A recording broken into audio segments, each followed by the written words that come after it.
안녕하십니까. 새생명교회 수요일 저녁 말씀을 함께 나눕니다. 오늘은 6월 30일 수요일 날 저녁 8시입니다. 계속해서 수요일마다 말씀을 시리즈로 전하고 있습니다. 그 큰 시리즈 주제는 새 문을 여신 하나님. 그래서 이 시리즈를 정한 이유는 하나님께서 새로운 문, 새로운 길, 새로운 기회를 우리들 가운데 허락해 주신다고 하는 그런 확신과 믿음이 있습니다. 특별히 코로나 바이러스 때문에 우리가 전에 겪어보지 못했던 그런 일들을 우리가 경험하는데, 이런 어려움 속에서도 분명히 하나님께서는 우리를 새로운 길로, 새로운 문으로 우리를 인도해 주신다고 하는 그런 확신이 있습니다. 그래서 이 말씀을 통해서 여러분들의 삶 가운데서도 새롭게 하시는 하나님의 은혜, 새롭게 창조하시는 주님의 능력이 임하는 그런 여러분의 삶, 또 여러분의 가정, 또 여러분의 사랑하는 자녀들이 되길 간절히 소원합니다. 오늘은 그 8번째 시간입니다. 그래서 오늘 주제는 바뀐 삶을 허락하시는 하나님, 바뀐 삶으로 인도하십니다 라고 하는 주제로 말씀을 전하겠습니다. 사람들이 바뀝니다. 그죠? 특별히 갑작스럽게 급변하는 그런 인생, 그런 바뀐 삶을 사는 그런 사람들이 우리 주변에 많습니다. 어떤 사람은 결혼하고 나서 완전히 바뀝니다. 그죠? 제 친구들도 그런 사람 많이 있습니다. 또 어떤 사람은 어떤 새로운 직장에 다니면서 삶이 달라지기 시작합니다. 어떤 사람은 자기의 지위가 높아지면서 완전히 바뀐 그런 인생을 살아가는 사람도 있습니다. 또 어떤 사람은 어떤 특별한 계기를 통해서 자기가 가지고 있는 가치관이 달라지면서 새로운 인생을 살아가는 사람이 있습니다.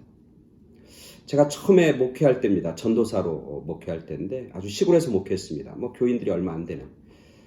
근데 제가 거기서 목회하면서 새로 그 교회에 오신 분이 있었는데, 지금도 그 이름이 기억하는데 신연정이라고 하는 집사님입니다.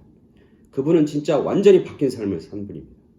그분은 그 동네에서 아주 유명합니다. 부정적으로 유명합니다. 혼자 사시는데 주로 시간이 많이 나오면 뭘 하냐면 동네 사람들, 남자들을 자기 집으로 모아놓고 이렇게 화투를 치는 겁니다. 그래서 동네에 있는 모든 아낙네들이, 부인들이 다 싫어합니다. 저 사람 때문에 우리 남편을 망치고 있다, 우리 남편이 노름판에 빠진다 그러면서 다 그렇게 손가락질을 받던 그런 할머니였습니다. 신현정이라고 하는 분이. 근데 제가 거기서 목회하기 시작하면서 얼마 지나지 않아서 그분이 교회에 왔습니다. 그 교회에 와서 예배 드리고 또 설교도 듣고 말씀을 들으면서 점점 변화됩니다. 그래서 이제는 그 화투하는, 그리고 남자들 모아다가 노름하는 그것을 전혀 하지 않습니다. 그리고 시간이 좀 지나면서 교회에서는 자기가 풍금이라고 하는데, 오르간인데 풍금, 그거를 예전에 배웠다 그러면서 그걸 치기 시작합니다. 그래서 찬송가 반주하면서 그렇게 시간을 보냈습니다. 그분은 그렇게 얘기합니다. 우리 전도사님 만나고 나서 자기 인생이 바뀌었다고. 근데 절 만나서 인생이 바뀌었겠습니까? 저를 통해서 그분이 만난 예수님이 그의 삶을 바꿔놓은 것이죠. 그렇게 어떤 계기를 통해서 완전히 다른 삶으로, 그리고 사람들도 다 압니다. 저 사람이 변화됐다고, 저 사람 바뀌었다고, 그런 이야기를, 그런 칭송을 들었던 그분의 기억이 납니다. 오늘 우리가 읽은 본문 사도행전 9장 1절부터 9절까지 말씀입니다. 오늘 본문을 제가 읽어드리겠습니다. 사도행전 9장 1절부터 9절까지 말씀입니다. 제가 봉독해드립니다. 사울이 주의 제자들에 대하여 여전히 위협과 살기가 등등하여 대제사장에게 가서 다메섹 여러 회당에 가져갈 공문을 청하니, 이는 만일 그 도를 따르는 사람을 만나면 남녀를 막론하고 결박하여 예루살렘으로 잡아오려 함이라. 사울이 길을 가다가 다메섹에 가까이 이르더니 호련히 하늘로부터 빛이 그를 둘러 비추는지라. 땅에 엎드려져 들음에 소리가 있어 이르시되, 사울아 사울아 내가 어찌하여 나를 박해하느냐 하시거늘, 대답하되 주여 누구시니이까? 이르시되 나는 내가 박해하는 예수라. 너는 일어나 시내로 돌아가라. 내가 행할 길을 내게 이를 자가 있느니라 하시니, 같이 가던 사람들은 소리만 듣고 아무도 보지 못하여 말을 못하고 서 있더라. 사울이 땅에서 일어나 눈을 뗐으나 아무것도 보지 못하고 사람의 손에 끌려 다메섹으로 들어가서 사흘 동안 보지 못하고 먹지도 마시지도 아니하니라. 아멘.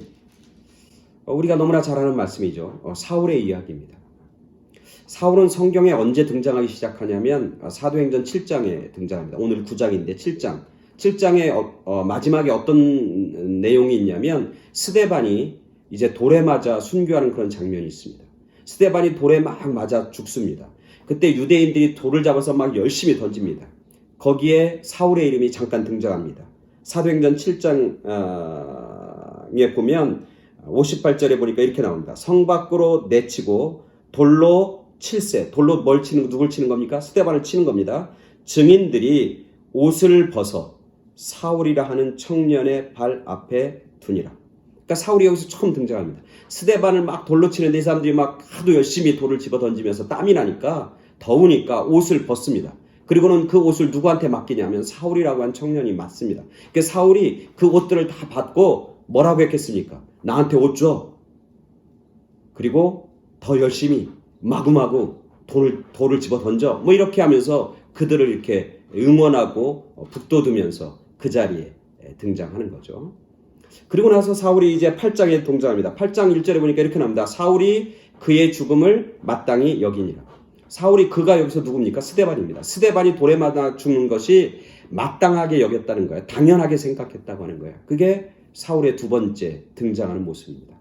그리고 나서 8장 3절에 사울이 교회를 잔멸할세 각 집에 들어가 남녀를 끌어다가 옥에 넘기니라.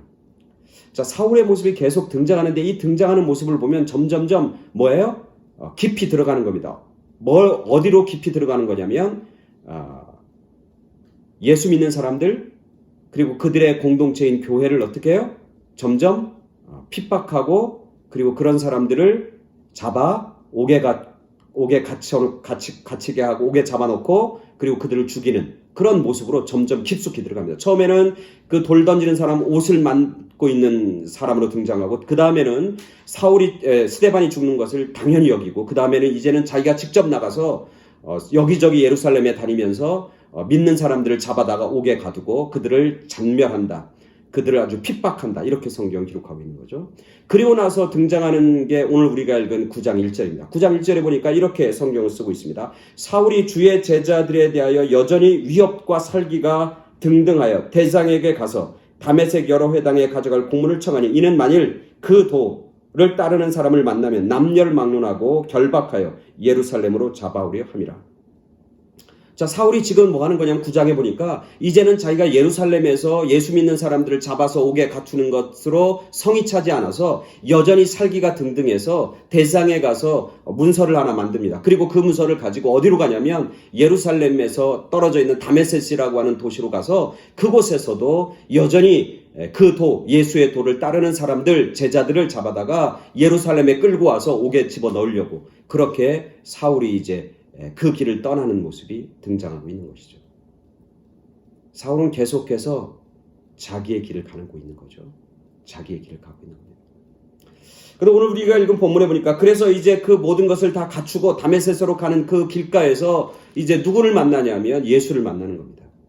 그리고 예수님이 그 사울에게 들려주던 말씀은 뭐냐면 오늘 4절에 나오잖아요. 사울아 사울아 내가 어찌하여 나를 핍박하느냐 나를 박해하느냐. 사울아 사울아 내가 어찌하여 나를 박해하느냐. 여기서 참 재밌어요. 예수님이 음성인데 이 예수님은 누구를 박해한다고 생각하냐면 너가 나를 박해한다 이렇게 얘기하는 겁니다. 사실 사울이 박해한 건 예수님이 아니잖아요.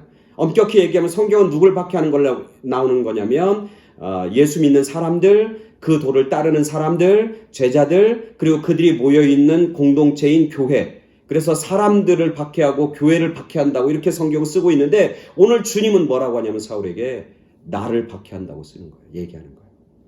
그러니까 사울이 깜짝 놀라는 거예요. 그리고 나를 박해하다니 내가 누구를 박해해? 라고 해서 사울이 묻지 않습니까? 당신이 누굽니까? 당신이 누굽니까? 그렇게 묻습니다. 그랬더니 5절에 예수님이 다시 얘기하는 뭐라고 그래요? 나는 너가 박해하는 예수라. 이제 이 본문에 보면 사실 예수님과 그리고 교회 그리고 예수님과 예수님을 따르는 사람들이 동일시되고 있는 거예요. 이 주제를 가지고 뭐 말씀을 전할 수 있지만 오늘은 그 주제는 잠깐 덮어두고 여기서 한 가지 질문을 던지게 되는 거죠. 궁금증을 갖게 되면 뭐냐면 왜 예수님이 사울에게 너가 나를 박해한다고 너는 너가 박해하는 나 예수라고 그렇게 예수님이 자기의 이름을 드러내면서 사울에게 그렇게 말씀하고 있는 것일까? 그 이유는 분명해요. 예수님은 사울이 알길 원하는 거예요. 사울이 알길 원해요. 뭘 알길 원하냐면 지금 자기가 가는 길이 어떤 길인지를 알길 원하는 거예요. 내가 지금 어떤 길을 가고 있고 내가 지금 뭘 위해서 지금 살아가고 있고 내가 지금 어떤 인생을 살아가는지 그 자기가 살아가는 삶의 실상을 정확하게 알고 보길 원하시는 거예요. 왜? 그래야 그 삶이 바뀌어지니까. 그 삶이 새로워지니까. 주님께서는 지금 뭘 원하고 계시냐면 사울의 인생 속에 개입하셔서 그에게 말씀하시고 그를 붙잡고 그의 인생을 뭐 하길 원해요? 새로운 인생으로 나아가길 원하는 거죠. 바뀐 삶으로 인도하시길 원하신다. 새로운 삶의 문을 여시는 주님. 새로운 삶의 전환점을 만드시고 계신 그런 주님의 모습을 보게 됩니다. 결국 이 예수님과의 만남을 통해서 우리가 잘 알잖아요. 이 사울이 어떻게 돼요? 바울이 되잖아요. 그래서 오늘 예수님이 얘기하잖아요. 너가 이제까지 행한 길이 아니라 새로운 길을 너가 가게 될 것이고 그 길이 어떤 길인지를 알려줄 사람을 너가 만나게 될 것이다. 그래서 오늘 6절에 보니까 너는 일어나 시내로 들어가라. 너가 행할 것을 너에게 이를 자가 있느니라. 이 얘기는 뭐냐면 이제는 너가 새로운 인생, 바뀐 삶, 바뀐 인생의 길을 너가 가게 될 것이고 그것을 가르쳐 줄 사람을 내가 준비해 놓고 예배해 놓았으니까 그 사람을 만나면 너가 이제까지 왔던 삶이 아니라 새로운 삶으로 너가 나아가게 될 것이다. 그렇게 주님이 말씀하고 계신 것이죠. 그리고 그렇게 주님의 말씀대로 사울은 바울이 되어서 바뀐 삶, 바뀐 인생을 마지막까지 달려갔던 위대한 하나님의 사람인 것이죠. 오늘 우리들 코로나 상황 속에서 오늘 우리들의 삶을 되돌아보길 원합니다. 주님은 우리의 삶을 점검하길 원하시는 것 같아요. 그래서 오늘 우리들에게도 주님이 물으시는 겁니다. 너는 지금 잘 가고 있느냐? 이 코로나 상황 속에서 너는 신실하게 가고 있는가? 믿음의 길에 서 있는가? 바른 길에 서 있는가? 진리의 길에 서 있는가? 여전히 하나님의 사람으로 너의 삶을 살고 있는가? 그렇게 물으시고 있는 것이죠. 그 물음에 우리가 신실하게 답변해야 되는 겁니다. 그리고 그 물음 가운데 부끄러운 모습이 있다면 우리도 바울처럼 주님이 다시 한번 우리를 새롭게 하시고 새롭게 변화된 삶으로 나아가는 것. 그게 바로 오늘 우리가 주님으로부터 기대하고 바라는 은혜이고 축복인 것입니다. 일본 사람 중에 도모다카 사모지라고 하는 사람이 있는데 이 사람은 사형수예요. 그 예전에 일본은 사형수들이 있으면 어디로 보냈냐면 북해도의 탄광촌에 보냈다고 그래요. 그래서 그곳에서 사형수니까 어차피 죽니까 거기서 이제 석탄을 캐는 일, 막노동을 시키는 거죠. 그리고 그곳에서 이제 절망 가운데 죽어가게 되는 겁니다. 그게 인생인 거죠. 이 사모지도 이제 북해도에 가서 탄광촌에서 열심히 탄광을 이제 일하고 있는 거죠. 석탄을 캐고 일하고 있는 거죠. 중노동을 하고 있는 겁니다. 근데 그때 한 면회가 오는 한 사람이 있습니다. 그래서 면회 가보니까 면회 온 사람을 만나니까 누구냐면 어머니입니다. 이제 허리가 굽은 나이가 많은 이제 백발이 된 어머니가 만납니다. 사모지는 왜 여기까지 찾아오냐고, 나는 여기서 이제 죽을 건데 왜 나를 찾아오냐고, 어머니 당신만 건강하게 살다가 돌아가시는데 왜 나까지 이렇게 신경 쓰냐면서 막 짜증을 부립니다. 그때 그 어머니가 알았다고, 내가 돌아간다 그러면서 나는 돌아가지만 이 보따리 하나 너한테 주고 간다고 해서 보따리 하나를 던지고 갑니다. 그 보따리 열어보니까 뭐 여러 가지 어머니가 정성스럽게 준비한 음식도 있고 여러 가지가 있습니다. 근데 그 중에 뭐가 있냐면 성경책이 하나 있는 거예요. 그래서 어머니가 준비한 음식은 다 먹고 성경책은 이건 뭐 읽을 마음도 없고, 그리고 성경책을 보면서 엄마가 예수쟁이가 됐는가 보다 그렇게 생각하고 성경책을 갖다가 이제 방 구석으로 집어 던집니다. 며칠 지나니까 거기 같이 방을 쓰고 있는 그 사형수들이 이렇게 보니까 성경책을 하나씩 찢는 거예요. 이게 얇잖아요. 그리고 이걸 찢어갖고 뭐 하냐면 여기다 담배를 말아서 피기 시작하는 거예요. 근데 그 모습을 보니까 마음이 안 좋은 거예요. 어머니가 그래도 자기를 위해서 준 책인데 그걸 찢어갖고 담배를 말아 피는 걸 보니까 영 마음이 안 좋은 거예요. 그래서 그렇게 하지 말라고 이제 자기 동료들한테 화를 내고는 그 성경책을 자기가 뺐습니다. 그리고는 이제 시간 날 때마다 이렇게 한 장씩 읽기 시작합니다. 근데 참 신기한 건 성경책 읽으면서 너무너무 재밌는 거예요. 그리고 이런 말씀이 있구나라고 하면서 성경에 쏙 빠져 삽니다. 그래서 이제는 시간 날 때마다 이제 낮에 일어나서도 읽고 뭐 점심시간에도 읽고 하여튼 시간 날 때마다 성경책을 쭉 읽습니다. 어느 날 이제 탄광총에 가서 열심히 탄광 이제 캐다가 이제 갱도에 가서 캐다가 이제 점심시간이 되었어요. 점심을 빨리 먹었는데 다른 동료들이 이제 그 갱도에서 먹고는 뭐 서로 장난치고 떠들고 막 근데 성경책을 읽으려고 그러는데 너무 시끄러워서 도저히 성경책을 읽을 수가 없는 거예요. 그래서 성경책 들고 여기 시끄러우니까 안 되겠다 그러고 다른 갱도로 이제 갑니다. 그리고 거기서 조용하니까 아무도 없으니까 거기서 이렇게 성경을 쭉 읽기 시작합니다. 성경을 읽기 막 시작하고 얼마 지나지 않았는데 갑자기 벼락치는 꽝 하는 소리가 들립니다.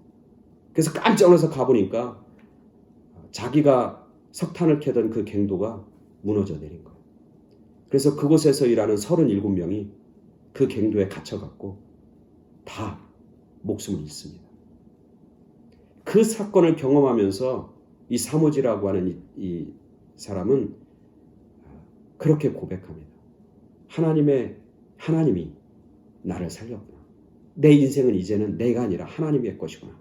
그가 그렇게 이제 고백하게 됩니다. 그리고 성경을 쭉 읽고 그러면서 이제 새롭게 마음이 변화되고 행동이 바뀌고 그리고 그의 어떤 태도가 달라지고 그렇게 변화된 삶을 삽니다. 그러니까 교도관들이 계속 그를 보면서 모범수로 계속 천거를 합니다. 그래서 감형이 돼서 결국은 살아서 이제 그 북해도 탄광에서 이렇게 나오고 자유의 몸이 됩니다.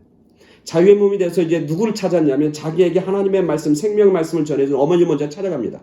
어머니를 찾아갔더니 어머니가 살아계실 리가 없죠. 벌써 돌아가셨어요. 하염없이 눈물을 흘리고 그러고 나서 후회하는 마음을 가지고 열심히 성실하게 일해서 돈을 법니다. 그리고 그 돈을 가지고 어머니를 생각하면서 양로원 하나를 크게 져서 이제 오갈 데 없는 노인들을 다 돌보는 일을 합니다. 그리고 또 열심히 모아서 이제 돈이 생길 때마다 그걸 자선사업에 보냅니다. 그래서 중학교도 짓고 고등학교도 짓고 그래서 학교를 7개나 이제 세웁니다. 그래서 나중에는 사회봉사상도 타게 되고 위대한 교육가가 되었다고 교육가에게 주는 그런 상도 일본 정부로부터 받게 됩니다. 그리고 그의 나이 77세에 그의 인생을 마감하게 되는 거죠.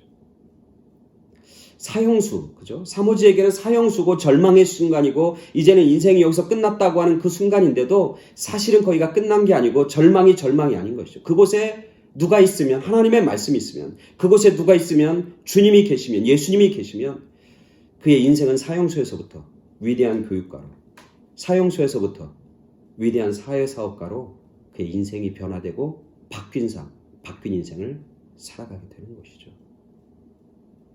오늘도 하나님께서는 우리 모두가 새로워지길 원합니다. 매일매일 주님 닮아가는 모습으로 매일매일 새로워지길 원합니다. 아직도 주님은 여전히 새로운 것을 창조하시는 하나님. 그래서 창조의 손길을 가지고 우리를 만지시고 우리를 빚으셔서 더 아름다운 모습으로 더 위대한 모습으로 더 정말 주님께서 기뻐하시는 모습으로 우리를 새롭게 빚으시고 새롭게 바뀐 인생을 살아가길 주님께서 원하십니다. 그게 기독교의 진리입니다. 저와 여러분 모두가 이 코로나 상황 속에서 우리의 삶을 점검하면서 새롭게 하시는 바뀐 삶으로 우리를 인도하시는 그런 주님의 은혜와 그 주님의 손길과 또 주님의 축복이 우리 모두에게 함께하길 간절히 축원합니다. 주님 때문에 매일매일 새로워지고 매일매일 변화되는 그런 인생. 그래서 하나님 앞에 영광이 되고 기쁨이 되고 다른 사람에게도 여전히 살아계신 주님을 나타내 보이고 증거하는 그런 복된 삶, 승리의 삶을 사는 그런 우리 모두가 되길 간절히 축원합니다. 아멘. 감사합니다.